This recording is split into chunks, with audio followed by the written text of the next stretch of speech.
bosan gitu di mah bae. Nyari pegawaian sih kali itu. Ulang-ulangan jadi pengangguran. Lah, ayah dan sahabat pengangguran orang Bojong Kondang bangga dengan kondisi saat ini. Orang adanya jadi pengangguran kok bangga. Ayah dan semua sahabat pengangguran di dia adalah orang-orang terpilih. Ingat pepatah Thailand mengatakan, Pong pang lak ai pang pang ek cak cak cak aing pang lain ai mel. Artinya Nikmati waktu luangmu sebelum datang waktu sempitmu. Tah, kata Thailand. kebel-kebel mantak nu stres aing mau salah dong kieu. Karena ini udah kene. Bodoh.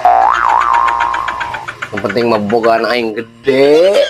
Emang nunggal kue sebelum ada harang kancut doang.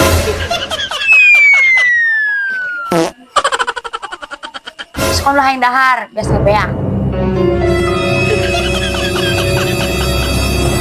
Beak, beak, beak. Bias loba di pengilingan.